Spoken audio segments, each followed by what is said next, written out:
Are you about to start college? Because guess what? I'm not. I'm actually about to graduate. Hi guys, I'm Millie and I am a rising senior at Yale. Wow. I cannot believe those words are true, honestly. I'm nowhere near graduation in my head, but it's coming imminently for me. And since my bright college years are drawing to a close, I wanted to start a series where I tell you guys everything that I've learned, everything you need to know about this chapter of your life. And we're gonna be kicking it off with a very important video. The top 10 things that you actually need for college. These are all of the things that I wish someone would have told me about when I was a freshman, because it would have made my life so much easier. So of course, I gotta help my lilies and get you guys ahead of the freaking curve. I also want to give a shout out to Blink for helping me to bring this video to life. I will say this list is not ranked in any particular order, except for the last one is the most important one, so make sure you stay until the end. So without further ado, let's get into it, shall we? Number 1, a trusted group of friends to go out with. College is the time where you are going to be the most social. You are going to be surrounded by friends, classmates, crushes, enemies, ops. You will never have as convenient of an opportunity to meet this many people in your life ever again. But don't get intimidated, girls. It's totally normal to not find your people right off the bat. I definitely didn't. I was really in a strange social vibe my freshman year, and I think something that is absolutely necessary at the start of your college career is a group of friends to go out with, because they are like a circle of trust. They are the key to meeting 100 different kinds of people in one night, but still staying safe while you're at it. You don't have to be best friends with these people. You don't have to know everything about them, but you have to know that they will have your back when you guys go out as you would have their back. It's like an even exchange of like watching over each other, protecting each other. Like logistically, you have to think about how overwhelming a party can be. You don't want to navigate that crowd all by yourself. That's kind of terrifying. And then after the party ends, when you walk back to your dorms, you want to have someone that's going to walk with you. And also, it allows you to become so much more social because you have like a partner in crime throughout the entire night. And also on the topic of going out, start building your going out top collection right now. I am honestly so proud of my fucking collection, y'all. I made a video showing you guys my entire college wardrobe. A fourth of that video time was spent on going out tops. Everybody's wearing jeans at the frat. You know, no one gives a fuck about the bottoms. But the top, baby, the top says everything. I literally became friends with one of my roommates over IMGA, the going out top brand. You know, game just recognizes game. Also, insider info, if you build a really good collection, everyone is going to want to be your friend because they're gonna want to steal your tops. So yeah, build your going out top collection. On to number 2, which is on the flip side, academics. You need an iPad and a note-taking app. Oh, but Millie, why don't you just like use your computer instead? You can take notes on Google Docs. Wrong.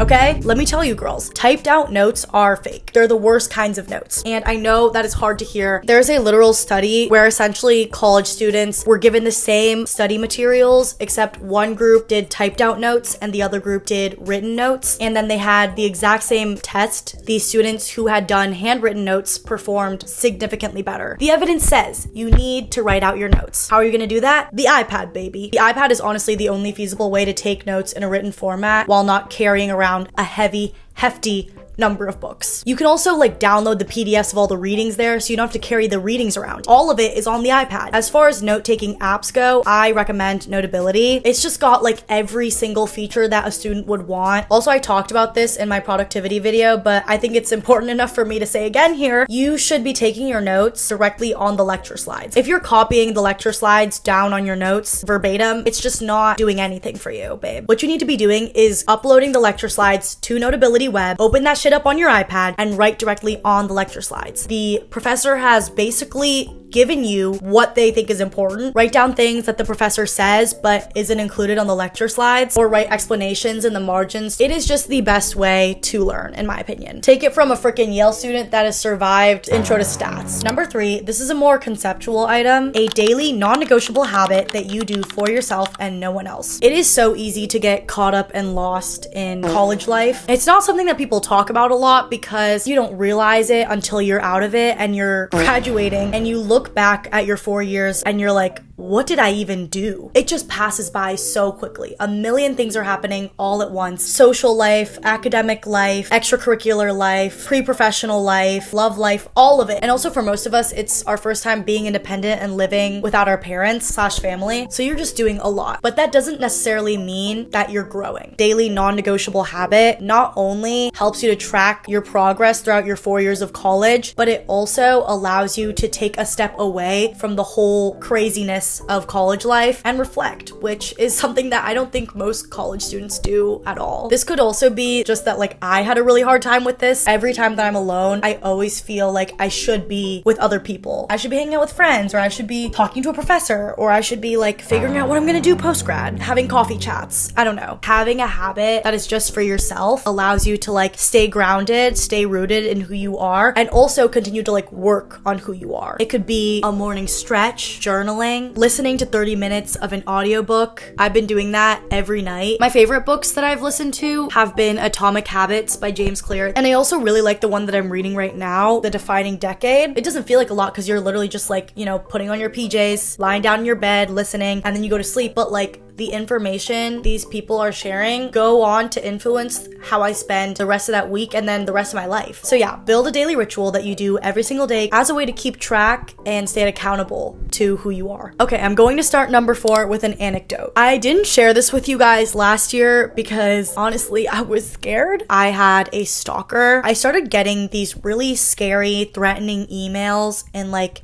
November from this person who said that they lived near New Haven and that they like knew where I lived, so they were going to, you know, come and visit me at my house. And also they said a bunch of slurs. Like, that's not good. You know, they're not trying to just come and like hang out. It was my first time living off campus. So yeah, I reported it to campus security and thankfully it didn't amount to anything serious. I don't think I ever met the stalker, but you know, I have no real way of knowing, which is kind of terrifying. But that is all to say that security is very important for college students. And this is not just about people who vlog, okay? As a college student, I think you're particularly vulnerable because so many campuses just don't have a lot of good security. Also, I'm going to tell you right now, porch pirates in college towns are realer than real. It was kind of sad. I lost all my bedding when I first moved into my new house last year. And this isn't just a problem for people living off campus. A lot of my friends have gotten valuables stolen straight from their rooms. Laptops, iPads, wallets, IDs. For some reason, no one talks about this, but as a college student, your safety is something that you actively have to be thinking about. That is why for my new college apartment this year, I did a full security system upgrade with Blink. Firstly, I cannot recommend enough the Blink battery doorbell 2K Plus for any college student who needs to protect their packages. It has a very wide head-to-toe field of view,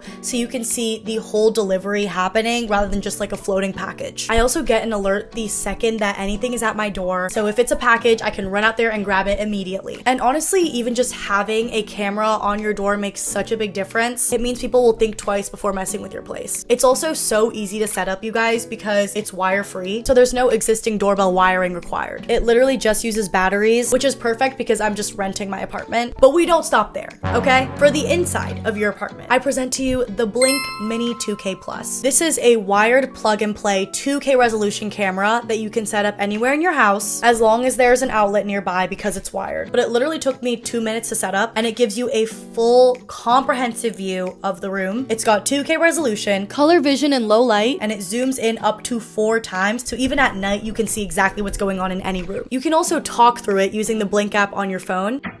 Hey there, who are you?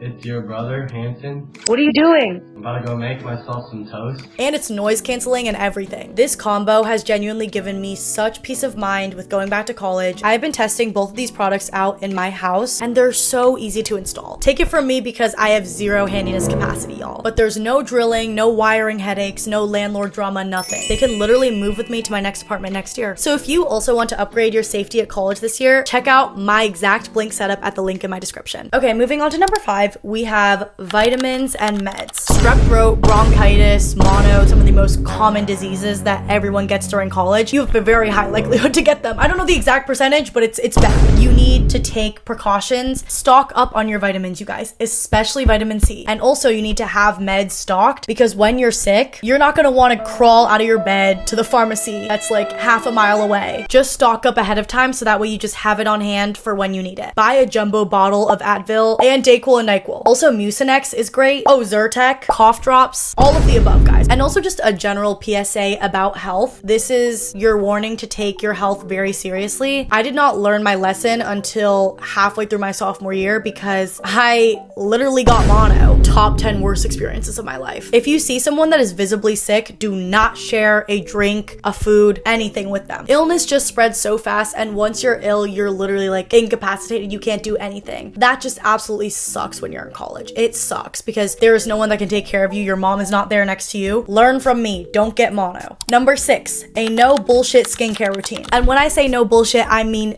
no bullshit. Okay, none of that fancy stuff. Because for the more dire nights, whether it's like you're out partying or you're up studying, it doesn't matter. You're gonna be like stumbling to the sink at 2 a.m. in the same way and have zero patience to do a whole 9-step skincare routine, okay? I have reduced my nighttime skincare routine to literally 2 steps. I start with a serum. I knew I needed moisture, but hyaluronic acid serums would make my skin like break out and get rashy. Girl, the answer is beta-glucan. Like that shit keeps you like hydrated the entire night and it's not irritating at all. I've been loving the iUnique beta-glucan moisture serum. And my second step is always gonna be a thicker cream that goes on top of the serum, preferably with panthenol in it because that strengthens your skin barrier. I personally really love the Purito panthenol cream. I also love the Dr. Jart ceramidin. That has not just panthenol, but also 5 different ceramides, I'm pretty sure. I'm with Dr. Jart. Also, on the note of no bullshit skincare, get like a moisturizing cream that you can just throw in your bag and have with you all the time. I really like the Dr. Althea 345 Relief Cream, things that you can literally put on while you're sitting in class if your skin feels dry. Okay, number 7, a big girl school bag. Bonus points if it is unique enough to become a signature look. Gone are the days of big fat backpacks, okay? Now we have big fat tote bags and purses. I think it immediately makes you look more sophisticated. I just think it's so cool to have like a shoulder bag as a college girl. I've seen so many Longchamp bags at Yale. Those are definitely the most popular, but I'm just personally like, I'm trying to be different always.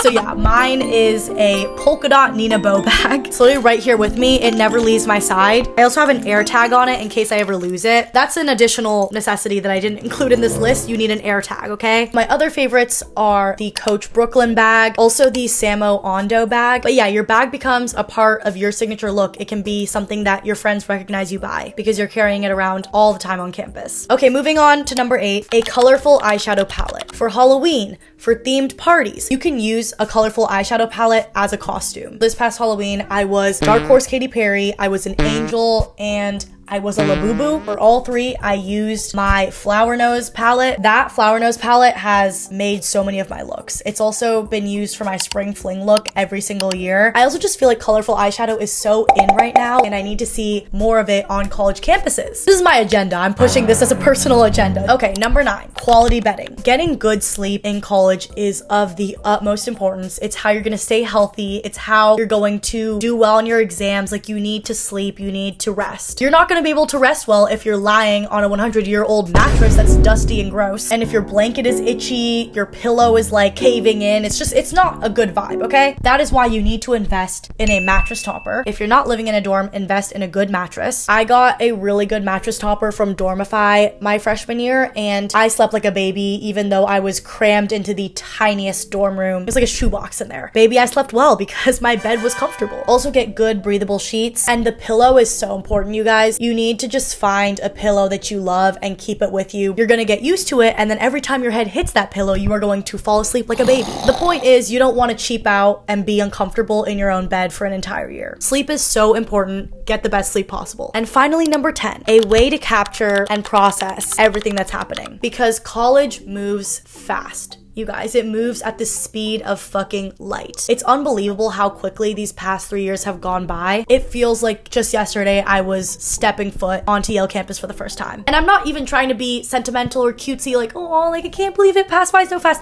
No, it literally goes so fast, like almost to the point where it's like uncomfortable. I think it's because every day of college presents a new challenge, and because it's our first taste at freedom, every day is spent living life to the max rather than reflecting. There is always something to think about, to do about, to like worry about, and never any time to like just sit. And I honestly think it's for the better, because it means that you are experiencing life to the fullest. And if there's any time to be like fully in life, just like living every day in the present, it is college. But I think it is so valuable to have some way to track all of your memories, something that you look back at and you're so grateful to have done. For me, that's obviously vlogging. I've been able to keep track of all my different experiences at Yale by literally filming them. And it is doubly special because I gained a whole community of friends. Honestly, like the greatest choice I've ever made. We don't ever get the chance to like slow down and process everything that's happened to us. Write them down, voice memo them, post them, vlog them, if you will. I think your future self will surely be grateful for that.